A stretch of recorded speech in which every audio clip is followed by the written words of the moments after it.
Goed, dankie. Dan stel ons nou verjurgens aan die woord.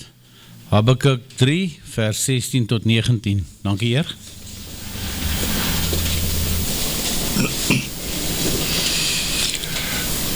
Baie dankie, voorsitter, vir hierdie voorreg. Ek dink dit is nou dalk die gepaste tyd om dalk oor Habakuk 3 te praat. Om oor Habakuk te praat, die profeet. Nou daar is, omrede dit, Habakuk is een van hierdie profete wat 'n worsteling het. En juist is dit typies ons manier van optrede, soos Habakuk optree. Hy is baie menslik, hy weerspieël myself en julle self, as julle gaan hoor hoe hy in hierdie hoofstuk met Vader omgaan. En dan herinner het myself, wanneer ons dinge sien in die wêreld gebeur, en dan wonder ons, hoekom doen Jahwe niks daaraan nie? En wanneer gaan hy nou? En ek dink dit is die typiese vraag wat ons nou ook hier gaan sien. Habakuk 3 vers 16 tot 19, nou hierdie profete Habakuk word vooraf gegaan met Obadja, wat maar net een bladsytjie is, hy het nie eers 'n hoofstukkie, hy het net een bladsytjie in die skrif. En dan kry ons weer die profeet Nahum, wat net 3 bladsytjies, net 3 stukkies hoofstukkies het.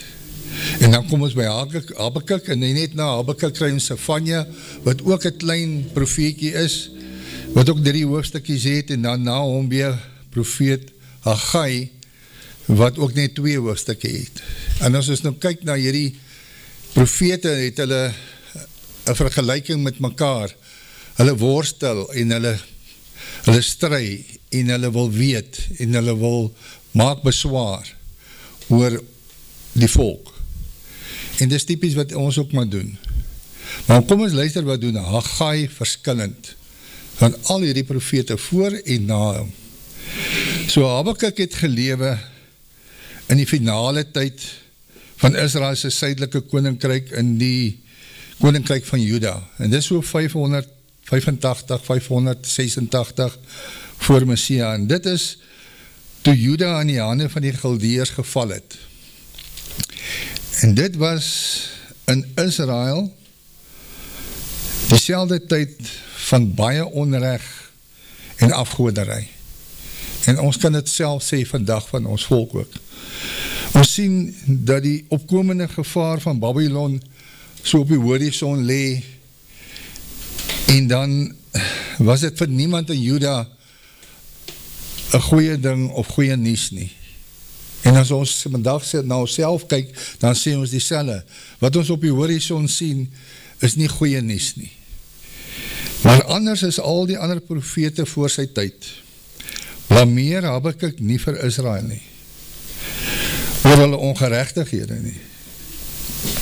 Habakuk spreek ook nie namens die volk met Jahwe nie. Inteendeel, al sy woorde is geadresseer persoonlik aan Vader Jahwe self. Hierdie boek vertel van die persoonlike interaksie met Vader Jahwe.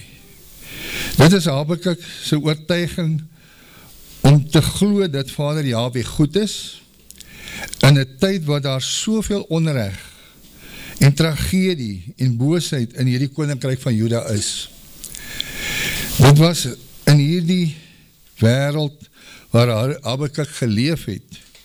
En die woorde van Habakuk is soos gedigte van klaagliedere.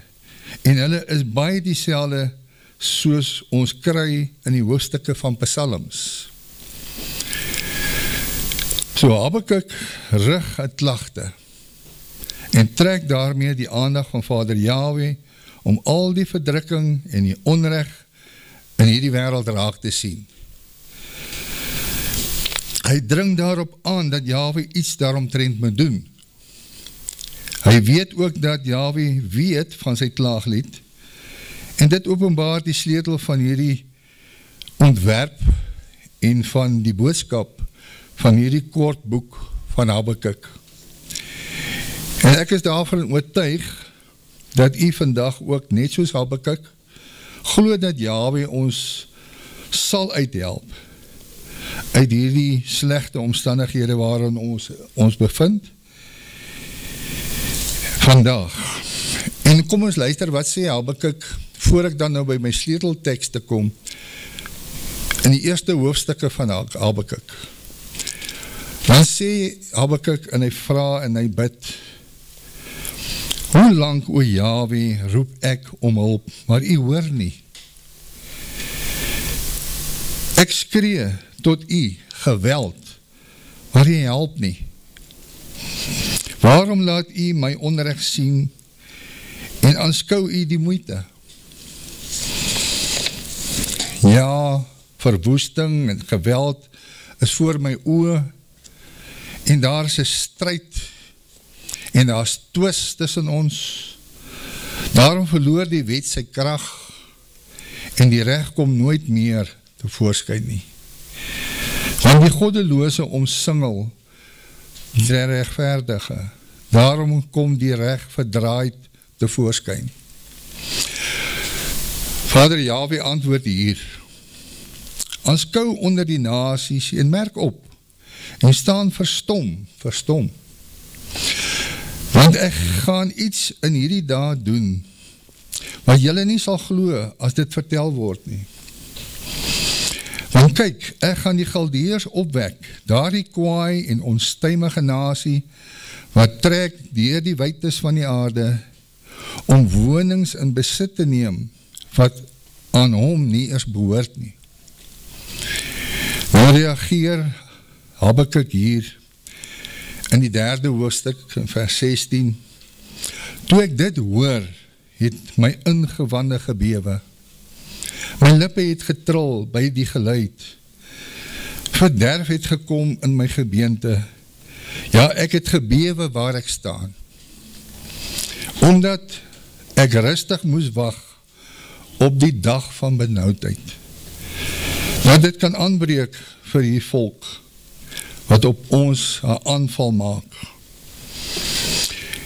En nou bewys Habakuk hier sy geloof, dit is nou die tekstvers, alhoewel die vyeboom nie sal bloei, en aan die wingerstokke geen vrug sal wees nie, die drag van die olyfboom sal teleurstel, en die saailande geen voedsel oplewer nie, die kleinvee uit die kraal verdwyn, en geen beeste in die stalle sal wees nie, nogtans sal ek jubel in Jahwe, ek sal juig in die God van my heil.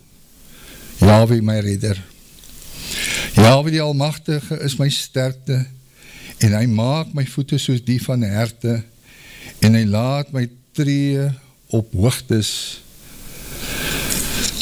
vir die musiekleiere op die snaarinstrumente. Dit is typies soos 'n psalm, dit klink soos 'n psalm.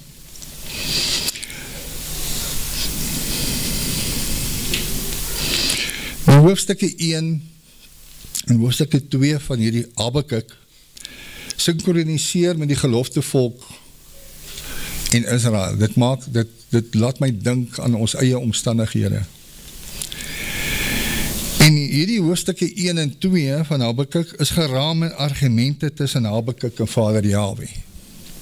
Dit is ook hier waar die profeet 2 klagtes aan Vader Jahwe voorlê en waar Vader Jahwe reageer op hierdie 2 klagtes van Habakuk. En sy eerste klagte, die lewe in Israel het ondraagbaar geword. Ek wil amper sê, die lewe hier waar ons nou is, het ondraagbaar geword. Die Torah word verwaarloos. En dit lei tot geweld en onreg. Dit alles word deur die korrupte leierskap van Israel geduld.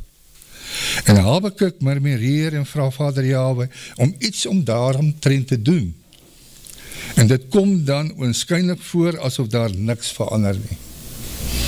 En dan, ewe skielik, is daar 'n reaksie van Vader Jahwe. Habakuk verneem van Vader dat hy baie bewus is van hierdie korrupte samelewing in Israel. Jahwe gaan die magte van Babylon saamroep om sy geregtigheid op Israel af te dwing. Net soos in die geval van die profeet Micha en Jesaja. Jahwe gaan soortgelyk die vrees aanjaande en die skrikwekkende ryk gebruik om Israel te onderdruk as gevolg van hulle onreg en boosheid.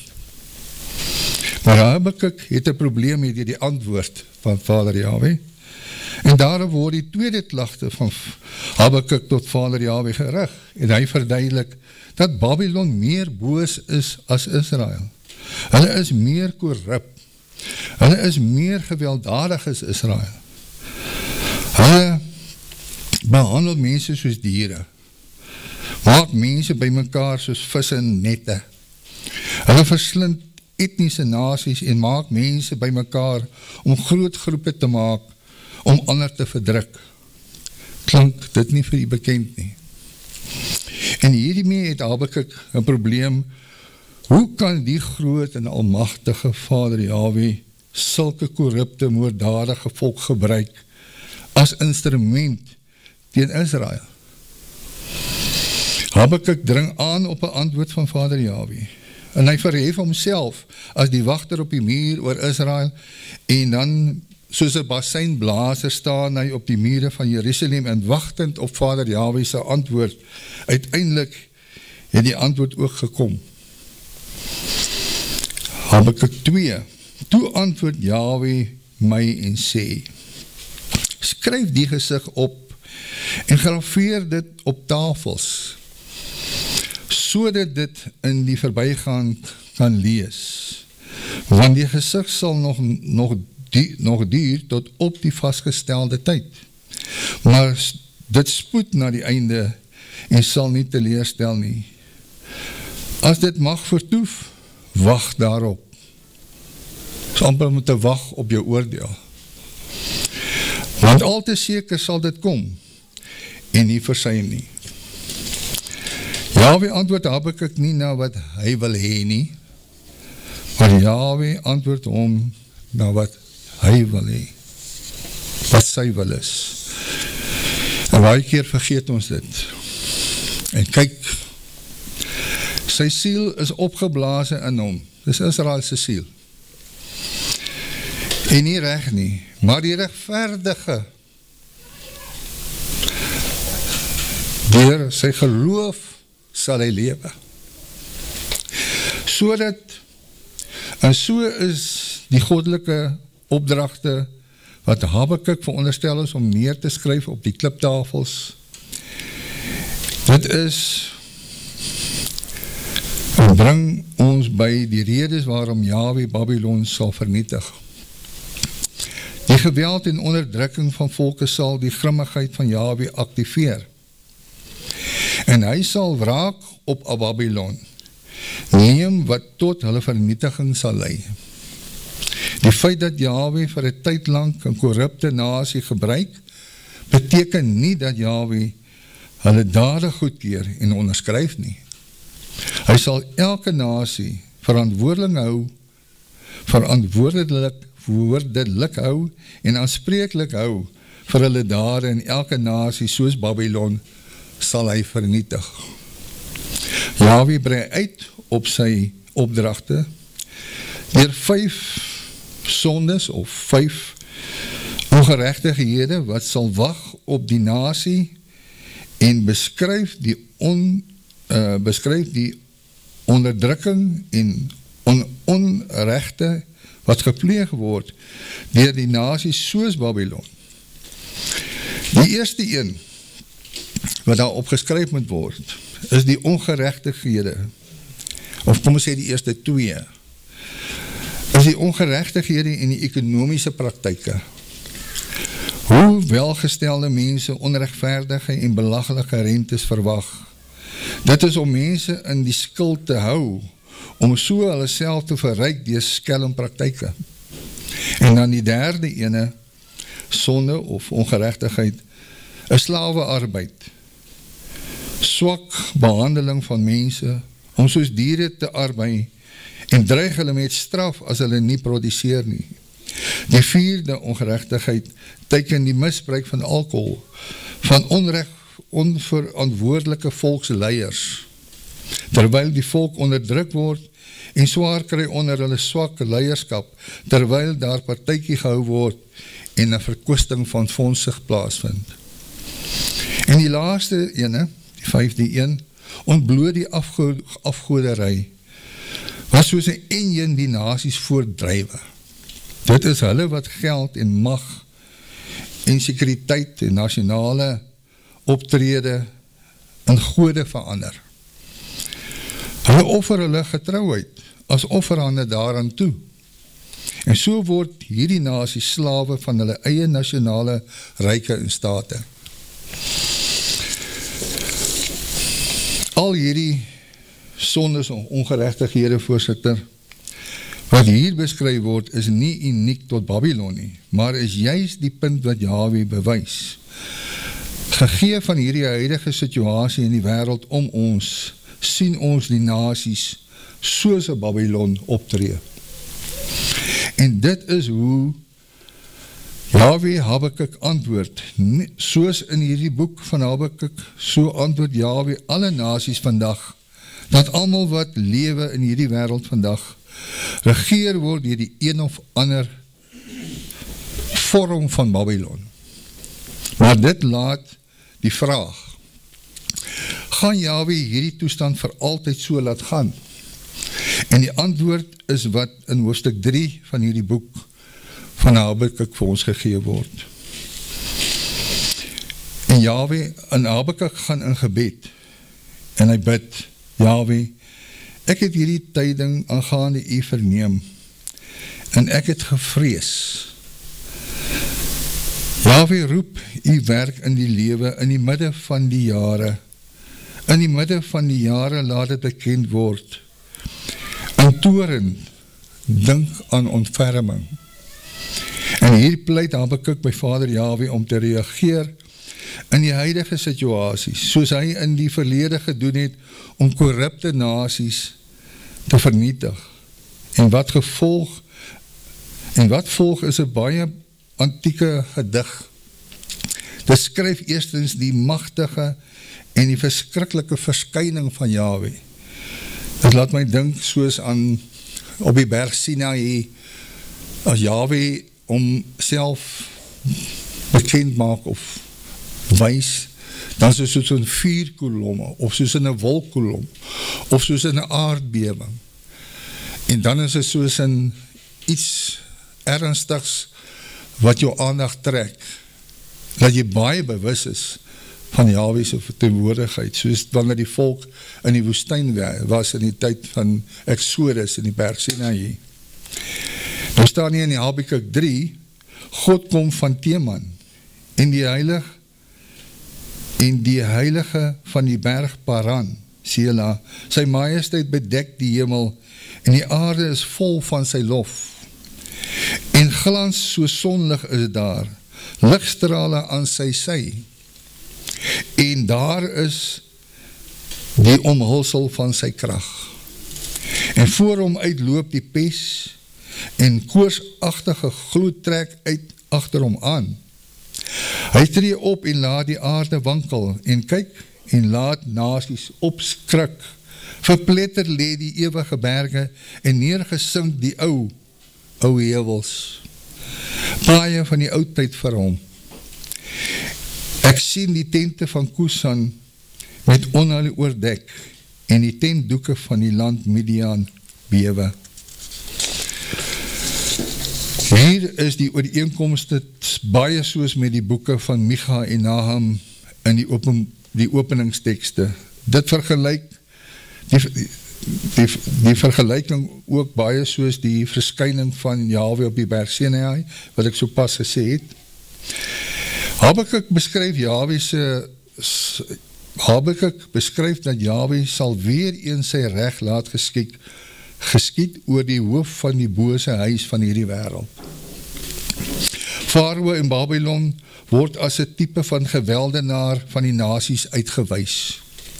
Maar terselfde tyd word ons vertel dat wanneer Jahwe die boosheid gaan konfronteer, hy sy volk en sy mense as die gesalfde een sal beskerm en verlos van hierdie boosheid.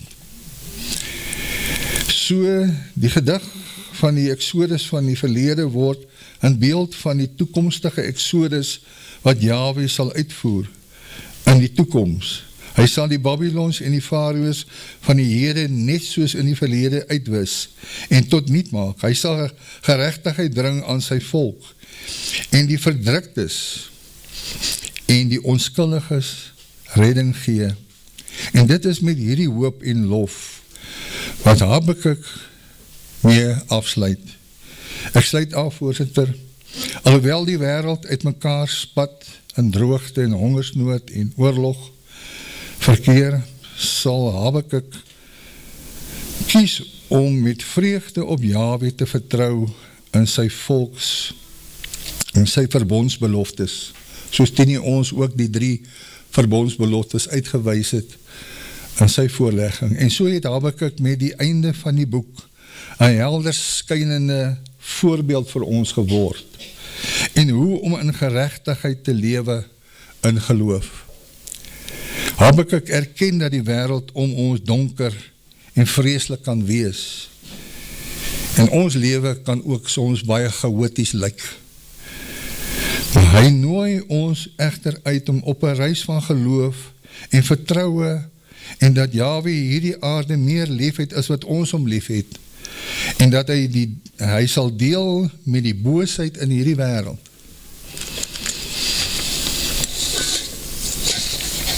En dan kom ons by Habakuk 3 vers 17.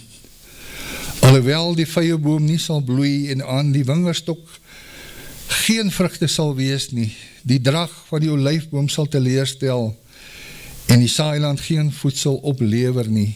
Die klein vee die kraal verdwyn en geen beeste in die stalle sal wees nie. Nogtans sal ek jubel in Jahwe, ek sal juig in God van my heil. Ek sluit dit ook af met die volgende, in Sagaria. So spreek Jahwe van die leerskare, ek ywer oor Sion met 'n groot ywer. Ja, ek ywer met groot grimmigheid daaroor. So sê Jahwe, ek keer terug na Sion en sal midde in Jerusalem woon. En Jerusalem sal genoem word die stad van trou en die berg van Jahwe van die leerskare, die heilige berg. So sê Jahwe van die leerskare, daar sal weer oud manne en ou vroue op die pleine van Jerusalem sit en elkeen met sy stok in sy hand vanweë die veelheid van hulle dae. En die pleine van die stad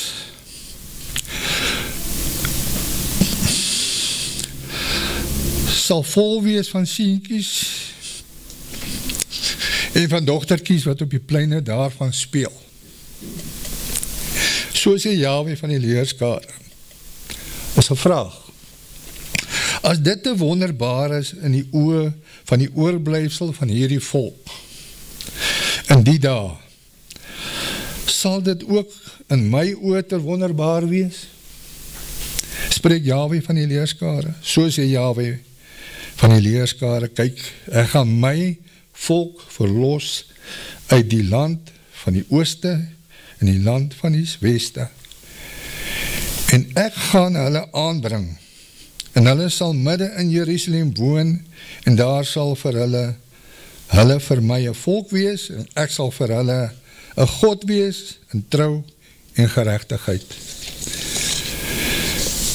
Want die saad van die vrede, die wingerdstok, sal sy vrug gee en die aarde sy opbrengs lewer en die hemel sal sy dou skenk en die oorblyfsel van hierdie volk sal ek al hierdie dinge laat beerwe.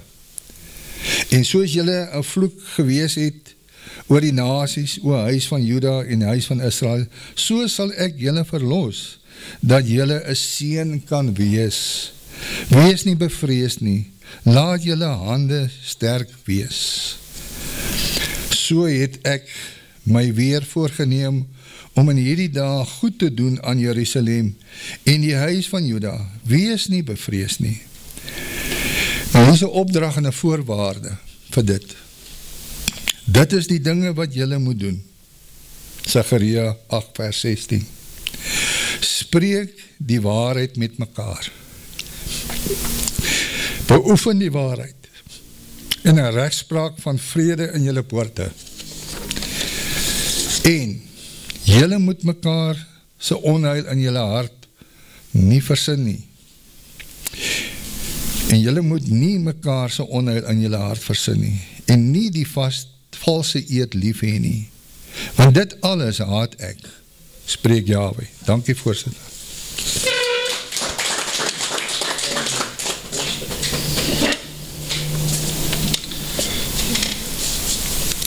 Baie dankie Jurgens. Het is interessant hoe dit deur die hele skrif maar gaan, en die volkse afval, en dan is daar 'n profeet wat intree, en wat die volkse lot bekla voor Vader, en wat huil voor Vader, en het kom by my op, toe jy gepraat het van die boosheid, as ou sien hoe die boosheid vandag hier by ons is, dan wonder jy of dit regtig in Sodom en Gomorra erger kon gewees het as wat dit nou is. Dit voel vir my of dit nou erger is as wat dit daai tyd was. En dan sit daar 'n ou om te wag vir die dag wanneer Vader se toorn sal losbars. Maar dan het jy die belofte dat hy ons sal uitred. Vir die wat by sy naam skuil, is daar redding en daar is vir ons verlossing.